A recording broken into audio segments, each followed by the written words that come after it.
Hello everyone, this is Logan59XP here, and we are just 2 minutes away from the Xbox Developer Direct of 2026. Of course, Microsoft has been doing these every January for the last few years. Wasn't able to stream the very first one they did in 2023 because I was in Hawaii at the time. In fact, I was on the plane back from Hawaii when it went down. However, I've been doing the last couple of these, 2024, 2025, and here we are for the 2026 edition. At least as of right now, there is currently 3 games confirmed for it. We have Fable and Forza Horizon 6 from Playground Games, and of course, a bit of a surprise in Beasts of Reincarnation from Game Freak. And who knows, we might have a surprise game thrown in here as well, because they did that last time, so...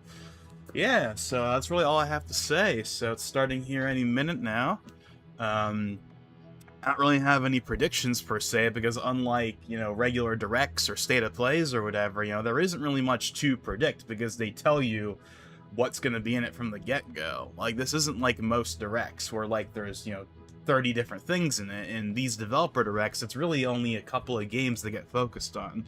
But again, I know last year they had like a surprise announcement in there, so we might get like one announcement. And if there is one in here, I definitely think, MCC for PS5 and Switch 2 would be nice, something like that. But I'm just going to go into this expecting the focus to be on the 3 games they've mentioned. Of course, I'm a big fan of Forza Horizon, so I'm looking forward to that.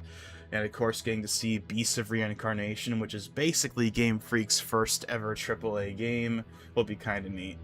Fable, not really personally care for, but that'll be here as well. And of course, that is a big game as well. It was announced years ago. So, yeah. I'm sure we'll get a release date for that, as well as the other games as well. Like a solid release date. So, let's go ahead and full screen this sucker. And, yeah, so... let it begin.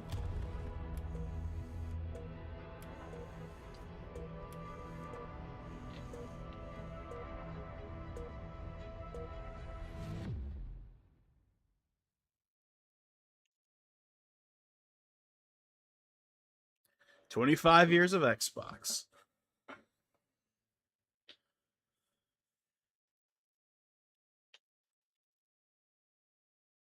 Of course, of course.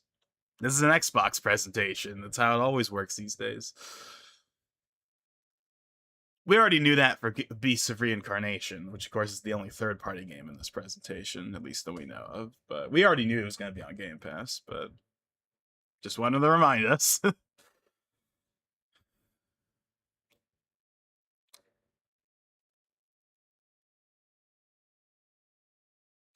All the ratings for all the regions. Funny how all of them go up to 18 except for ESRB. It only goes up to T instead of M. That's kind of odd.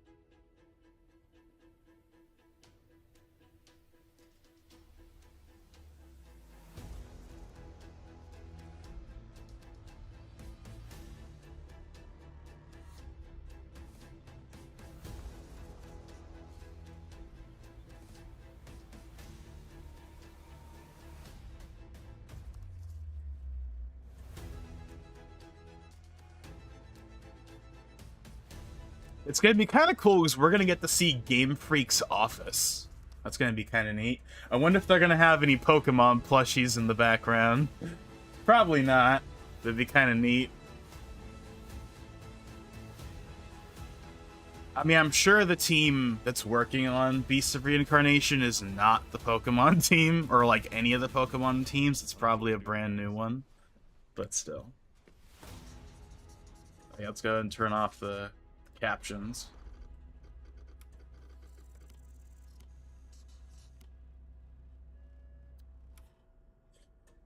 So what are they gonna start with?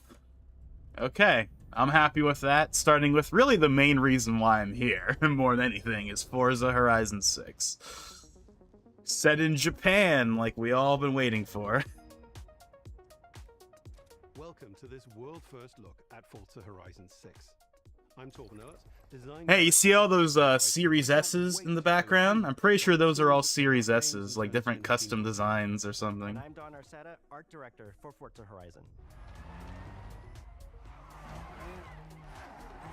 This is also the very first Forza Horizon that's going to be next-gen only, right? No Xbox One version like with 5. And now we're taking you to the place we've wanted to visit for a very long time. Yeah, people have been talking about Japan for years, so... You designed a campaign that really focuses on your journey. You don't start as a superstar of the festival, or a racing champion, or even a rookie. You'll start out as just a tourist in Japan. Your first goal is to join the Horizon Festival by completing the Horizon qualifiers. After that, you'll rise through the ranks, unlocking wristbands as you complete races in faster, more exciting cars. At the end of each I don't round, think wristbands have been in the games for a while. That's like a thing from the original to game. unlock your next wristband. These include classic Horizon showcases and our new Horizon. So I think that's something they're bringing back where you from the show original. skills on thrilling obstacle courses like this one at the docks in Tokyo City. When you finally earn your gold wristband, you get access to Legend Island, an exclusive region of the world with unique events, tracks, and areas. Gotta have the cherry blossoms, of course. Throughout that journey, all of Japan outside the Horizon Festival is yours to explore at your own pace. So, let's talk about the location we've all been waiting for. Japan is the ideal location for our biggest, most exciting game yet. Full of beautiful landscapes and stunning contrasts of rural and urban, modern and traditional. This is our largest map, full of verticality, diverse biomes, seasonality, and breathtaking driving experiences, elevated by Japan's unique car culture. So we knew from the start that we wanted to deliver the most compelling and authentic game possible. To help us create those experiences in-game, we sought out advice and insight from people who've lived with Japanese car culture their entire lives. As someone who grew up in Los Angeles and Tokyo, both cities known for car culture, I developed a passion for cars early. I've also worked extensively supporting creative collaborations between Have they Japanese confirmed a and PS5 version for this yet? I don't studios. think they Over have. I mean, it's gonna come to PS5, obviously, but, like, I don't think it's officially confirmed. So I'm sure they're gonna confirm it. Now, the real question is it gonna be day and date? Or is it gonna be coming later? Oh, did you see that little box they had of, yeah, the original game? That prop box? That's neat. Because those two numbers are considered fortunate in Japan. In fact, these numbers are also part of a well-known Japanese proverb, Nana Korobi Yaoki, which means never give up. When our team builds a Forza Horizon game, we focus on the essence of... By the way, just one quick thing. This has nothing to do with the presentation, but I literally saw this happen because I just woke up basically so I could stream this because my sleep schedule has been a bit off lately, so I haven't been waking up as early as I have, so I had to set a timer to make sure I was up for this. But I saw that apparently the Mario Wonder Switch 2 edition got a new trailer, and it got a release date in March. Before it was just spring, now it's March, so it's nice that we finally have a date for that. I have nothing really to add beyond that. I'm just pointing out that it got a new trailer, showing us some more of, you know, the stuff they showed us before. There's also some new power-ups and stuff, so yeah. I still have not played Mario Wonder, so I've been waiting on the Switch 2 edition upgrade to come out before I play it. 5 times larger than anything we've designed before, with multiple districts, each with a unique identity. I mean, I have Mario Wonder, to be clear, I have it. I just haven't played it because I've been waiting for an upgrade that I knew was gonna happen, so... Yeah, but yeah, that's really cool though. You're gonna be able to race through all those iconic locations. In local culture. We've captured that in game so that you'll see those changes reflected in the world around Ooh, you. that's cool. They're including, yeah, I actually just saw this the other day on YouTube. That, like, the ice area that looks like a Mario 64 level. That's cool they're including that. Cars, houses, landmarks, mascots, Tokyo Tower, all tracked. ramen. Japan's car culture is one of the reasons we've been so excited for this location. And Forza Horizon 6 will feature more than 550 cars at launch. Those cars will have new body kits, new Forza Aero, and the ability to paint liveries on windows. We've also fully overhauled our roster to be better balanced across all performance classes, from D to our new top-end R-Class for track-focused cars.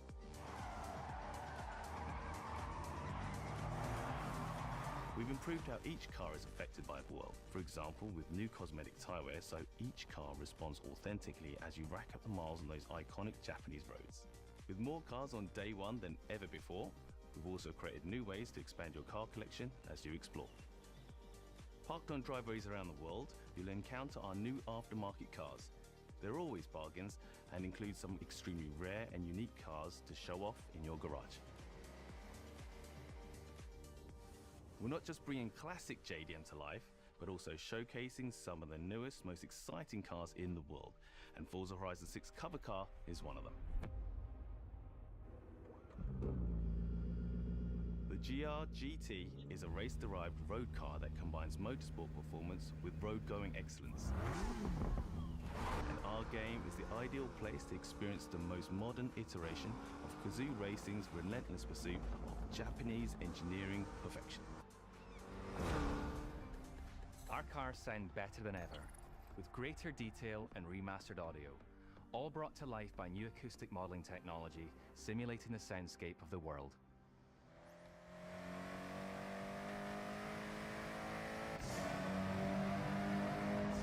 Oh yeah, I can hear it. That's actually really cool, that effect. That tunnel effect actually sounded really neat.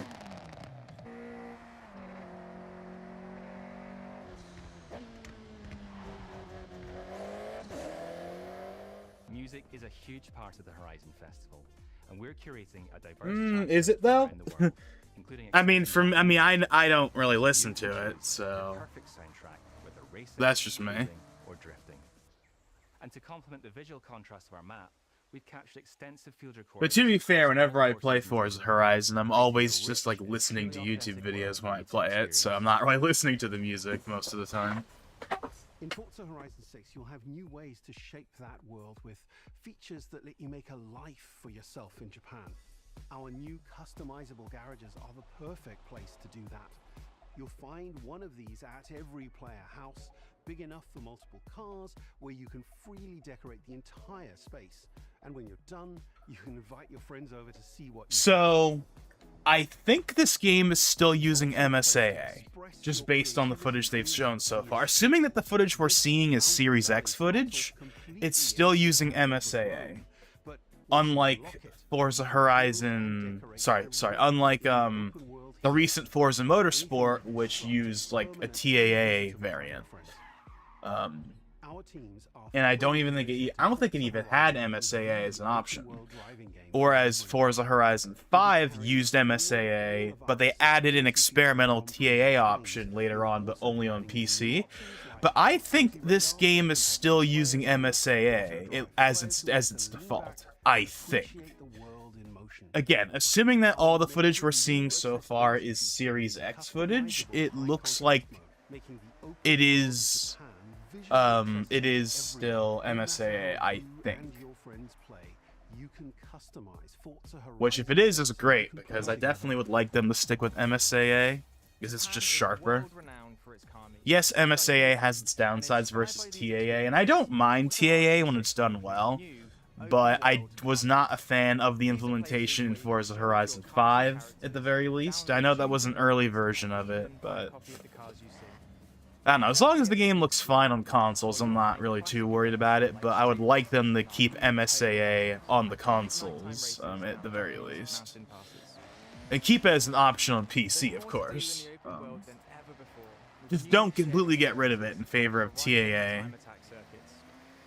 These are seamlessly part of the open world, with no loads, no matchmaking, just a truly social experience with you, your friends, and the in-world leaderboard.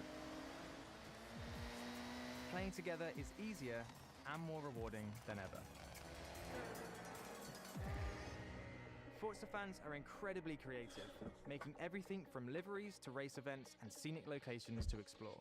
To support your creativity, we've added the ability to start building from anywhere, as well as loads of other player-requested improvements, all of which are also available in the estate. That's interesting. Notice that B button? That B button is like an Xbox 360 style B button where it's mostly red with like black or white text for the B, as opposed to what it's been since the Xbox One where it's like black with like the color of the, with like white text, or with like, you know, the text, or like the color of the text is the color of the button. And that you're as excited as we are for the game. We'll be launching on Xbox and PC on the 19th of May. If you're a Forza fan on PlayStation, we'll be welcoming you to Japan later this year when our PlayStation version is ready. Okay, so it's not going to be that much further away. About the game over the coming months, and so it's not going to be a year, it's going to be within the year. Maybe only a couple of months. It's okay, May. Okay, that's a couple months away for Xbox and PC, and then PlayStation will be probably a few months after that. Probably like October or November. But it'll be out by the end of the year on PlayStation, so you're not going to have to wait like a year plus for it, which is nice. So yeah, that all looks pretty cool. That all looked pretty cool to me. I'm pretty happy with that.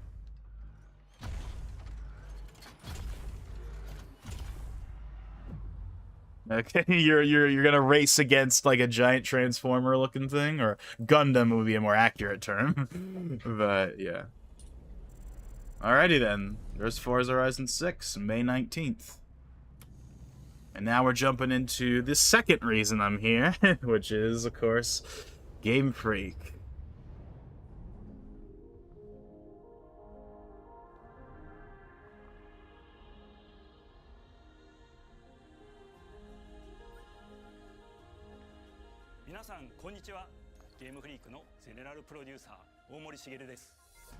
He's the director of the last couple of Pokemon games. He directed Sun and Moon, Sword and Shield, and Scarlet and Violet, but not the Legends games. But like the last couple of just mainline games, he was the director of. He's not directing this game, though. Someone else is directing this one. Look at that frame rate. I know I joked about that when they first revealed it, how it's like, ah, there's the frame rate that we all know from Game Freak.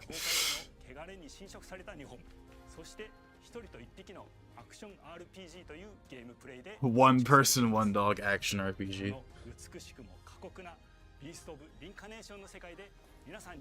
臨場感あふれる冒険を味わっていただくことができればと心から願っています。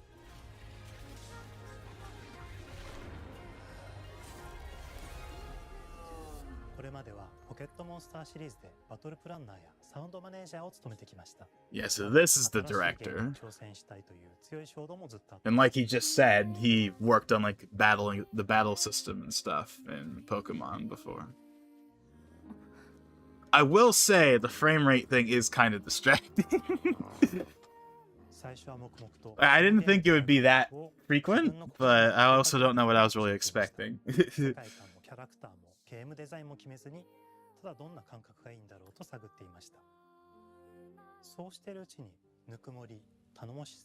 right there it looked okay. That's a solid frame rate right there. I wonder if they're gonna have like a 30 FPS mode. Because obviously by default the game at least attempts to run at 60, which is good, but you know, maybe having a 30 FPS quality mode that's consistent wouldn't be a bad idea.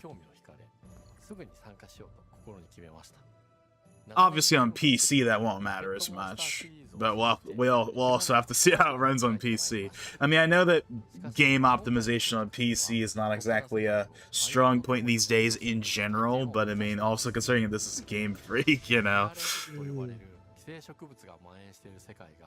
かつての文明の背景を覆い尽くすほどまでに植物が生い茂った過酷な環境となっており、ダイナミックな移動が要求されます。このような経緯で地を吐き I'll probably try this game. Because again, it's going to be on Game Pass, so I mean, there's literally no harm in at least trying it. 上がってきました。そしてそ It れが looks kinda エマと neat. いう人物のバックグラウンドとキャラクターデザインを形作っていったんです。 I'm not like super interested in it, but I'm definitely like, yeah, I'll definitely try it, you know. これまでゲームフリークは動植物や自然と真摯に向き合ってきました。形状を自由に変えられて武器のように鋭くなりつつも美しい、そんな中核となるモチーフとして植物を選びました。ただ単に美しい See, right now it's locking to 60 during this battle. Resolution doesn't look great, but I mean, it's a 60 FPS mode in a modern game, so I'm not really surprised about that. As long as it looks okay, and it runs okay, that's really all I'm asking for at this point. Again, especially if there's a quality mode. 日本の昔から続く山々に囲まれた自然豊かな風景と SF が入り混じった世界をエマとクーが歩く姿を自然にイメージできました。さらに植物をモチーフとした重要な存在として植物と動物が融合した生物でもある腐植体も出来上がっていきました。腐植体のデザインは当時私が注目していた That's an odd name for them. Like, how do you pronounce that? Because I look at that and I think it's male fax. That's probably not how you pronounce it, though. Male fax. As a name to signify plants and humans combining or whatever. Like, that doesn't... That, like, I guess that makes sense, but it just sounds weird. I think they could have come up with a better name for that. Oh, there's the frame rate again. I don't need to point it out every single time. You can see it with your own eyes, too. It's kind of hard. And I'm really not trying to beat up on them. I've never been someone to, like, beat up on Game Freak, even for the Pokemon stuff, but it is hard to not see it. It's hard to not see that frame rate dip when it's that blatant. その空の目的がこのゲームの謎の一つでもあります。 I wonder what engine this is running on. Because Game Freak has traditionally used their own engine.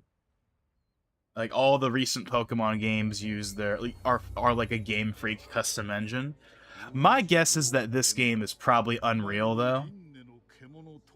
It's probably UE5, or at least UE4.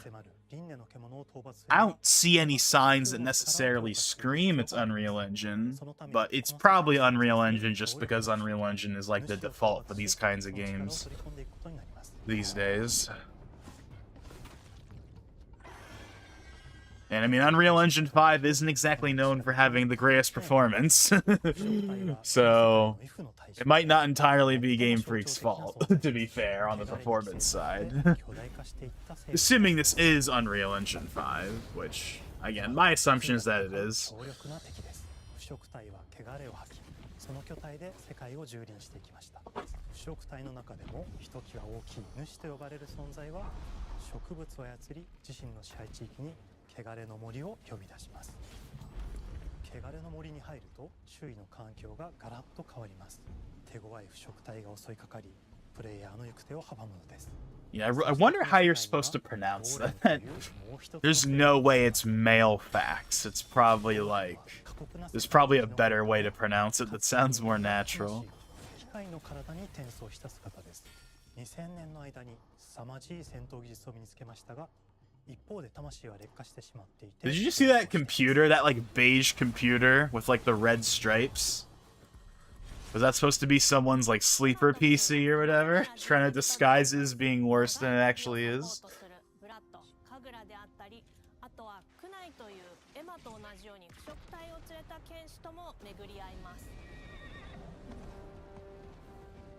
とどめはきちんとさせる。エマとクーは同じく汚れの力を宿していて、互いにその力を影響させ合いながら戦います。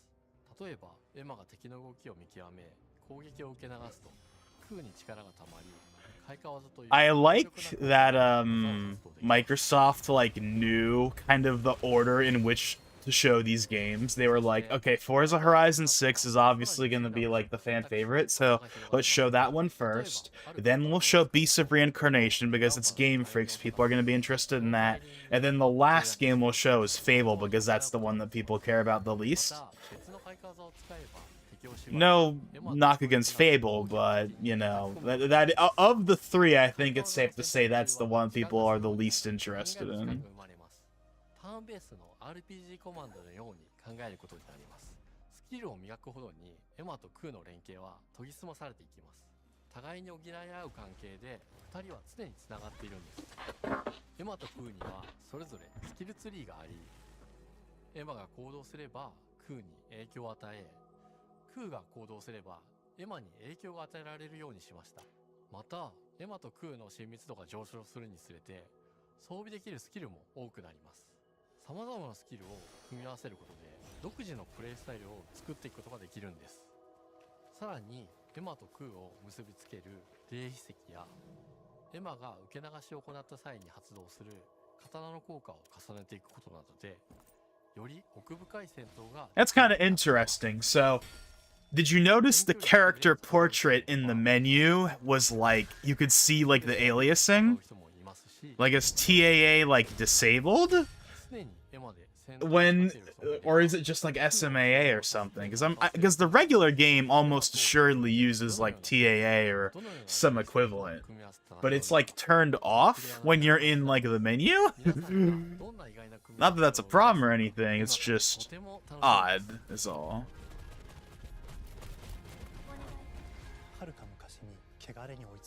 Yes, there's the computer again. Did you see the one I was talking about? It was you can only see it for a split second.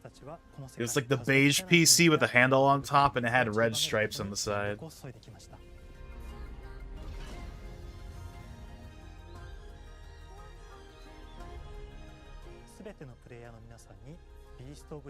Yeah. Right here. Oh wait, they're all that. I didn't realize that they're all like that. そしてプレイステーションでリリースされます。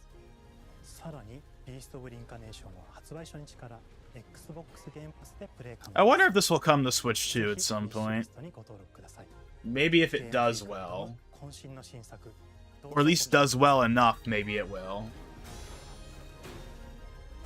I mean, it has the advantage of being a Game Freak game, although that didn't really do much for Little Town Hero. Although this is obviously way more than Little Town Hero ever was. But hey, it's on Game Pass, so I'll definitely give it a shot. Okay, it's just summer, so no definitive date, but that's better than what we had before, so... Okay, mystery... Double Fine, okay. I had a feeling we were going to get a surprise.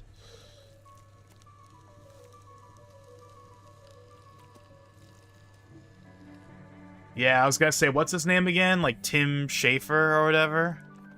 I forgot what his name was, the guy at Double Fine.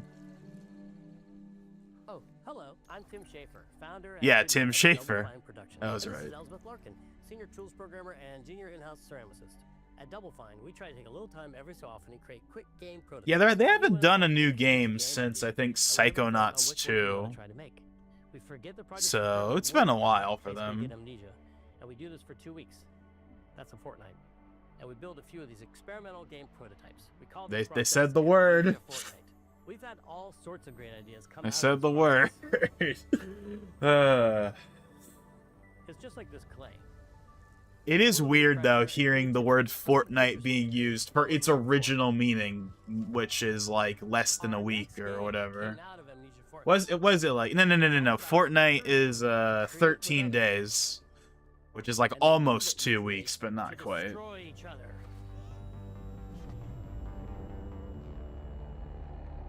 They're being very animated in this.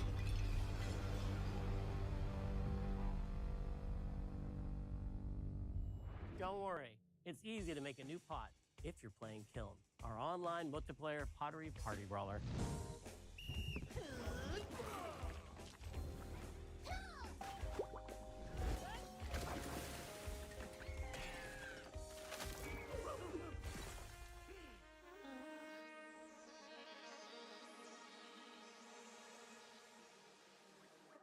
love to explore new and original ideas here at Double Fine. Alongside last year's Weird But Chill game Keeper, featuring surreal and dreamlike exploration, Kiln is the other side of that coin, bringing high-energy, expressive multiplayer action.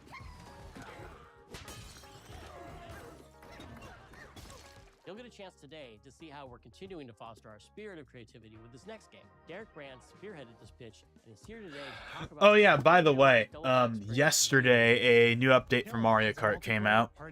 It was a minor update, all things considered. It added I believe a Polish language support. Same thing also happened for DK. It got Polish language support. And when I say DK, I'm not talking about the Returns update. That's a whole other thing that happened. Although that was a cool update, and it basically fixed everything people had about that version of the game. I mean, like, DK Bonanza got Polish support, and then Mario Kart got Polish support, and Mario Kart got a Teams for Knockout Tour as an option, so that's neat. That's all it added. It was a very small update compared to the last couple, but it's nice to see, you know, updates still continue to happen, add new stuff, though. Yeah, now, if only we could have content updates. Could we have some new tracks? Oh, man. February Direct. In the February Direct, we'll finally get DLC announced. But, man, I wish they would announce it sooner. So, yeah, this game is all, it's all about clay. And when it comes time for destruction, those shapes needed to translate into capable fighters. Pots that can compete in challenges in a way that only Pots can. Our game mode, Quench, brings all of that together in a 4v4 combat party atmosphere. You and your friends need to balance your pot's shape and abilities with its capacity for carrying water into enemy territory. Here, you'll navigate through the environment with your team's unique creations. Avoid or destroy incoming enemy warriors. And of course, fill your pot up with water to ultimately douse the enemy's kiln and win the game. Got him once. Now keep at it.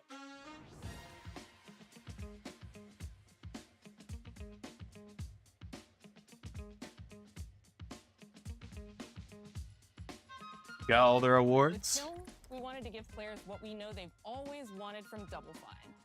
A best-in-class pottery sim, of course. With this strange concept came lots of design challenges, though, because it's a game about pots that have to transform into bespoke ceramic warriors. We had to figure out how to make an art tool, a character builder, and a loadout system all together, while keeping the whole experience approachable for anyone, not just pottery masters. After many iterations balancing simulation with Unreal Engine. we landed on I saw that. That's Unreal Engine. Yep. See the icon? I mean, again, not really a surprise. Again, Unreal Engine, for better or for worse, is the default now for most game development. It's an exception if you're using your own engine. But there are still some big games that don't use it. Rockstar, of course, still has their engine, the Rage engine. Which, from the little we've seen of GTA 6, looks pretty good. Looks like a big step up over GTA 5. And, Red Dead 2. No, even Red Dead 2. Even Red Dead 2. Of course, Nintendo still has their engine, which is codenamed Lunch Pack. Not all the games use it, but a lot of their in-house games, you know, Pikmin, Splatoon, Zelda, Mario, that uses Lunch Pack. To run, jump, attack, and roll. They also must have moves fit for a pot to fill up with water and then splash that water out. Each shape has its own unique way of performing these moves. And because your shape matters, the animation team has taken on a challenge of bringing those different pot shapes to life in surprising ways. In addition to these core moves, each shape also has its own special attack, which we push to be the most fun and over-the-top moments in the game. Cups popping popcorn, bottles turning into swords, jugs blaring like megaphones, plates flinging pies. Huh. This is interesting.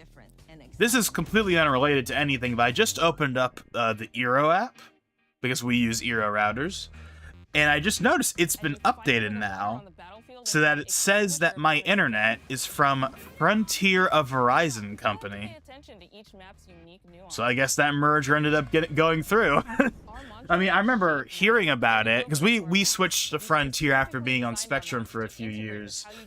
In 2024, we moved over to Frontier and we have gigabit fiber, which has been great. And then shortly after we moved back to Frontier, because we used to have them before, the acquisition by Verizon was announced. But of course we weren't sure when that was going to get finalized, but I guess it's now finalized because the app is now updated to say so. So yeah. Interesting. I should see I should like look into that.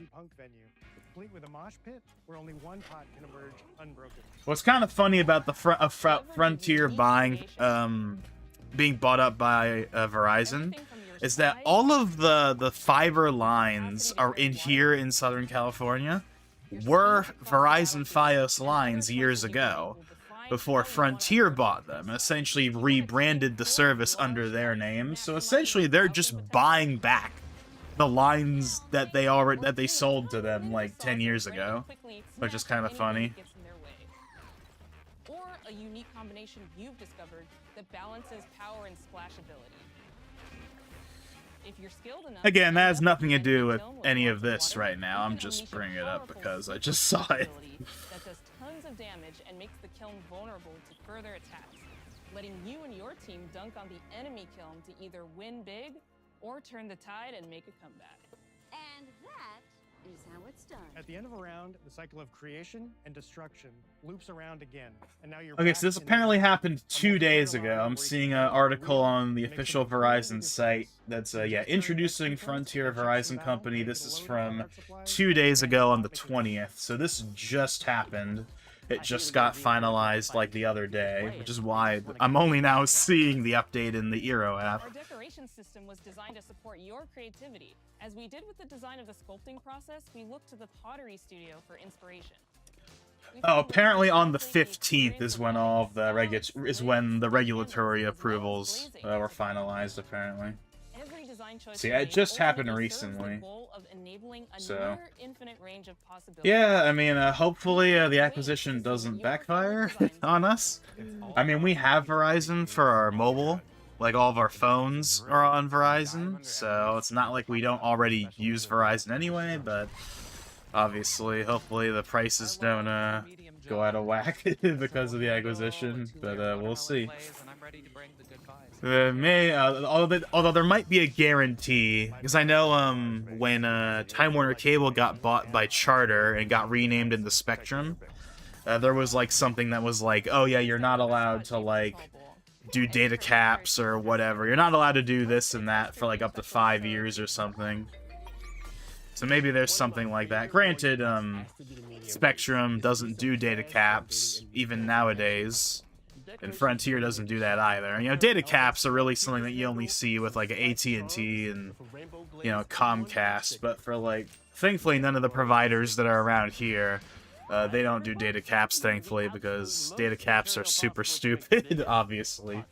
They were stupid for mobile data years and years ago, before that finally went away in favor of just unlimited for most people, but it's even stupider for your home internet, so I'm not worried about anything like that, because Verizon doesn't do that, Spectrum doesn't do that, Frontier doesn't do that, none of them do data caps or anything like that, or any kind of throttling, so it's more so just, well, how much will the prices, how much will the prices change or not, you know, as time goes beyond whatever grace period that they got, because I'm sure there's a grace period where they're not allowed to change, like, anything, really, for probably a few years, but, I don't know.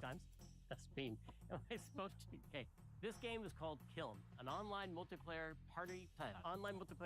But yeah, the Frontier website has also been updated to have the Verizon Company byline as well. Online multiplayer party brawler. It's getting better. Online multiplayer party brawler. Again, I know that has nothing to do with this, but yeah, so yeah, coming out on everything spring 2026, except for the Switch 2. But it is Double Fine, so it'll probably get a Switch 2 version at some point.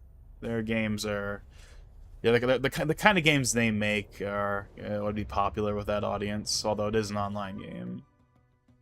Alrighty, Fable.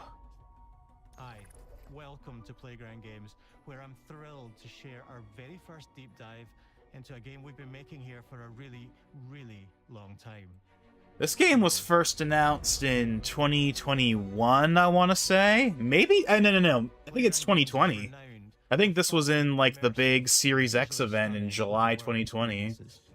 So, yeah, it's been a long time coming. Developing the Forza Horizon series right here in Royal Leamington, Spain. I know that the last time they showed this game off, people were not thrilled with it, particularly with, like, the character design of the main character. So, I don't know, this game kind of has a lot to prove. Not just because it is, you know, the new game in a legendary series for people, but also because of the fact that what we have seen in the past didn't exactly excite people. Yeah, Lionhead Studios were the original developer before they got shut down in 2016. To the spirit of the classic Lionhead trilogy that we all love.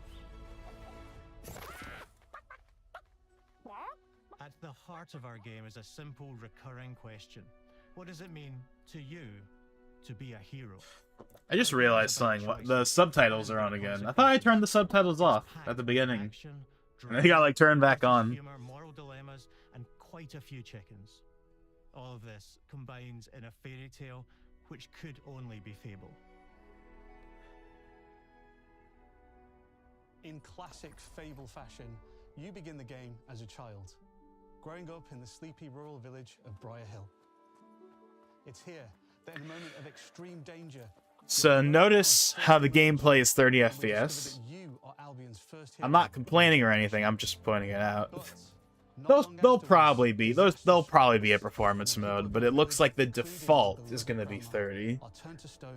At least from the little we have seen. Now granted, that I believe that was the case even in the last trailer we got a few years ago. I think it was still 30 back then. Venturing out into the world is a huge moment, because this is Albion like you've never seen it before. Idyllic rolling hills, magical forests, bustling villages, sleepy hamlets, oversized vegetable patches, and stunning vistas. And because our Albion is truly open world, for the first time, you'll be able to explore this rich and detailed world seamlessly, with the freedom to go where you want from early in the game. We can't wait to welcome you back to Albion's iconic capital city, Bowerstone. Home to Fairfax Castle, the Old Clock Tower, and the legendary Heroes Guild.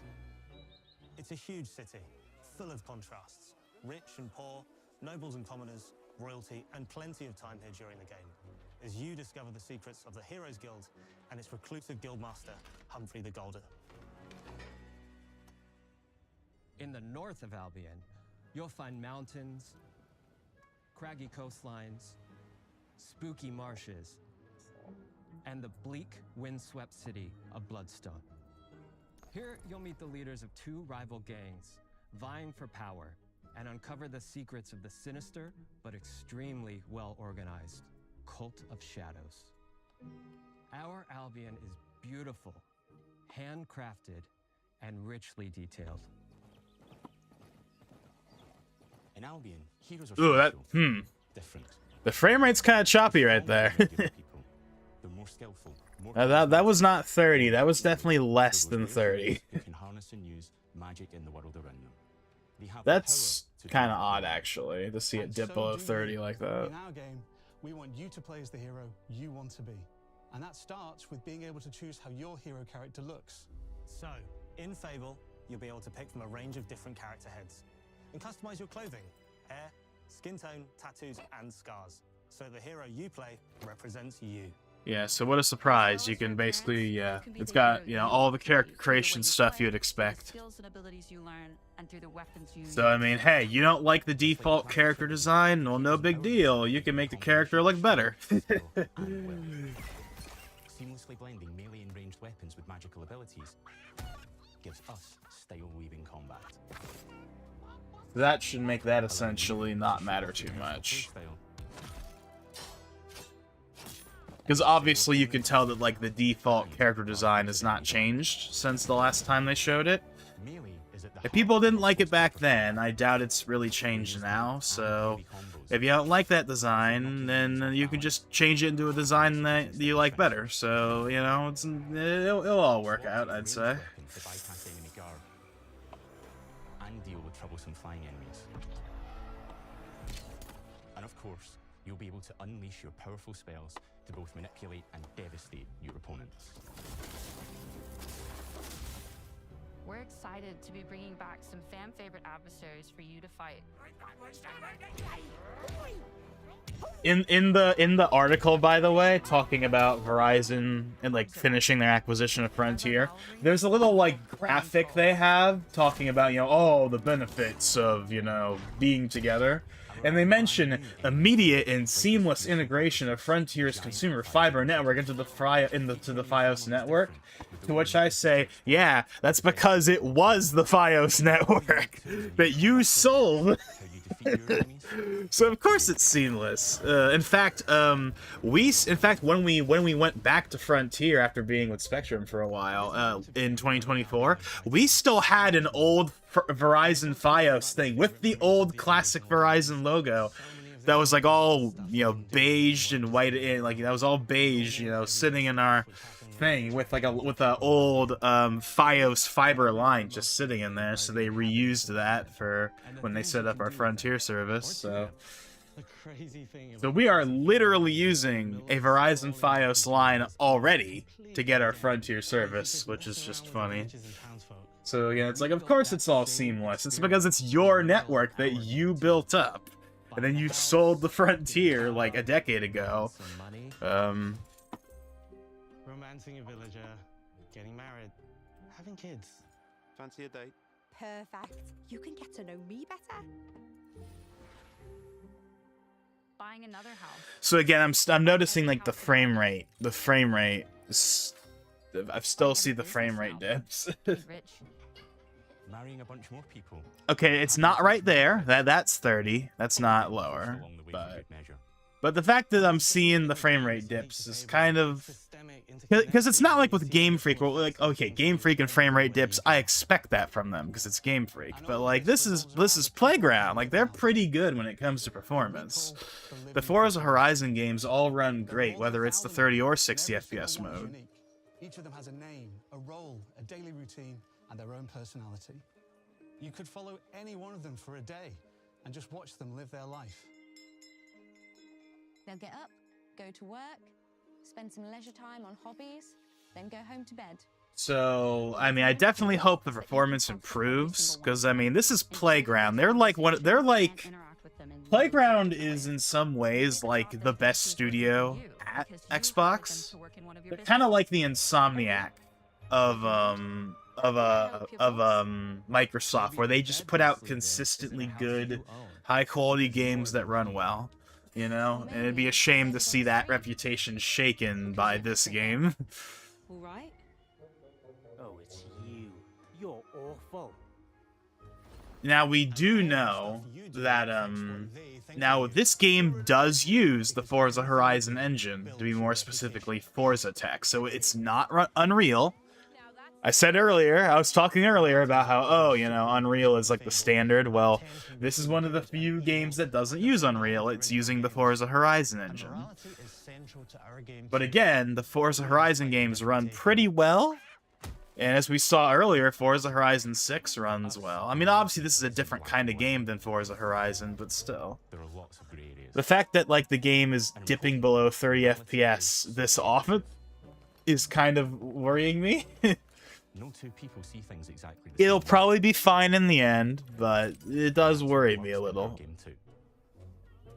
I mean, right now it's 30, but we've seen enough clips of it not being that it does kind of concern me. Will have a different reaction to you as a result. Hello there. Yeah, we get it. You're rich. They'll remember things you did directly to them. Rich twat. Or hate you for the choices you made. Ah, British. I mean, all the characters have British accents, of course. But it's just, you gotta have. Albion will never judge you, but the people of Albion will, loudly. Imbecile. Imbecile. Your reputation is created by the choices you make, and you are going to make a lot of them. Big choices, little choices, moral choices, and some choices that will actually change the landscape of Albion for the rest of your game. Hello, welcome to the stream. Paralyus, Trevor Num, Trevor Rum. Apologies, I probably butchered your name, but hi, welcome to the stream. Best enjoy this while you can. Xbox might not even exist by next year. I don't know about that. I know Xbox has kind of been going through it the last few years, but Xbox isn't going to just disappear. That being said, though, I am considering whether or not I'm going to end up getting the next Xbox, because I do have a Series X, although I haven't used it all that much recently. I mainly use it for Halo and Forza more than anything else. I'm gonna hold on to it for the rest of the generation, these like next 2 to 3 years, but when the next Xbox comes out and we have the PS6 as well, I'm not sure if I'm gonna get the next Xbox or not, or if I'm just gonna get the PS6 and just have that be it instead of getting both of them. Because by that point, all of Microsoft's games will probably be day and date on PlayStation, and yeah, I won't have Game Pass, but I don't know. We'll see. We'll see. But whether or not I end up getting the next Xbox or not, you know, Xbox itself is not going anywhere. Obviously, the next piece of hardware is coming. Heck, there's probably going to be another one even beyond that, but, I mean, we'll have to see. I mean, I know that the Series X and S have not sold as well as even the Xbox One. The Xbox One was considered a disappointment sales-wise compared to the 360, so... I don't know, we'll see. But, obviously Microsoft has the money that they can just make Xboxes for forever, and it's not going to be a big deal, because they get most of their money through stuff like Azure. Although we do know that they're making more of a push to, you know, like the multi-platform push, for example, is because they want to make their money back from like the acquisitions and stuff. So,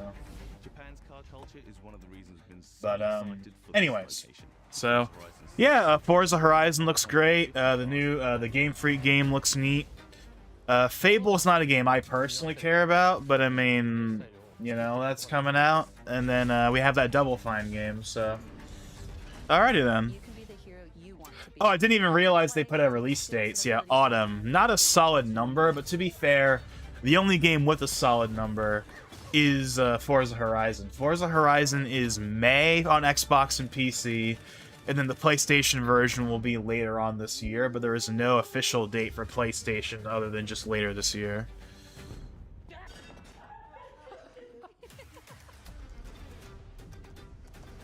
Yeah, so May, spring, autumn, and summer.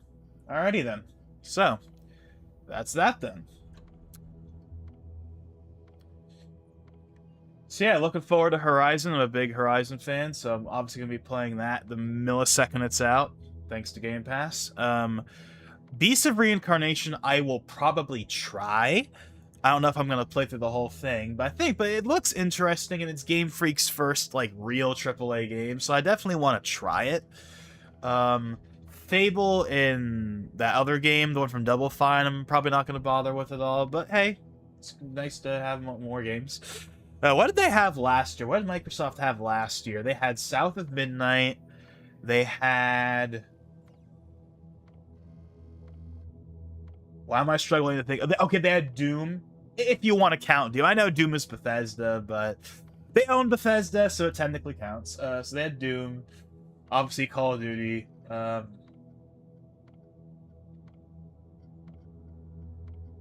And that's all I can really think of. There's probably something else in there I'm forgetting. But South of Midnight, I think, was the only game that wasn't Bethesda or Activision, but I could be wrong on that. Oh yeah, wait, I just realized they didn't show Halo. Because we have the Halo remake coming. They didn't show more. I mean, I know we've already seen that before, but like they didn't include that in this presentation. That's kind of odd. Because that's this year. Oh well. So yeah, I guess that's really it for me then. So thank you all for watching, and yeah, so that's really all I got to say.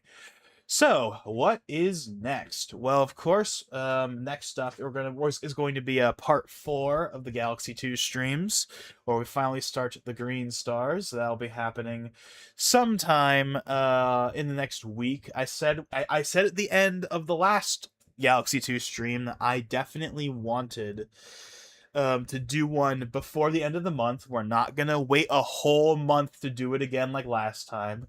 I want it to be more recent than that. Although, again, I want there to be enough time in between that we get at least half a stream worth of topics. You know, yeah, that's important. So we're probably gonna wait until like the end of the month, probably like the 29th, the 28th, the 29th, the 30th. You know. We're probably going to wait till the end of the month, but we will do it by the end of the month for sure. So be on the lookout for that. Of course, I've recently been putting up those gameplay videos and compilations over on the secondary channel, if for whatever reason you want to look at that.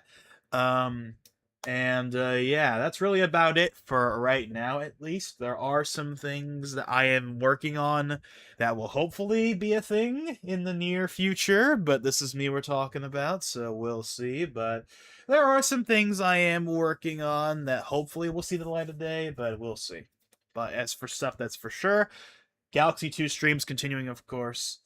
And I do have the gameplay stuff going up, although I think I'm going to be taking a break. I've been putting up gameplay pretty much every day for the last few days. I put up those Splatoon compilations. I put up XDefiant. I also put up Halo Reach and Titanfall gameplay. I think that's basically it, though. I don't think there's anything else I really want to upload right now. I mean, I do have some old, like, Call of Duty beta footage from, like, Vanguard and Modern Warfare 3 and Black Ops 6, Black Ops 7, from when the betas of those happened. But I don't think that's really worth uploading, at least right now. It's not really all that important. All the gameplay I've put up so far has been stuff that's notable, because you can't play it anymore, right? Or you're unlikely to play it. So, like, obviously, all those Splatfests you can't play anymore. XDefiant you can't play anymore at all, and then Halo Reach on the 360 you can't play anymore. Obviously there's the MCC version, but the original 360 version, the online for that shut down years ago. And then Titanfall 1, the online is still up, but like probably no one plays it anymore, unfortunately, which is a shame because I love Titanfall 1, but anyways. So again, thank you all for watching, and with that being said, this is Logan509XP, and I'll see you guys next time.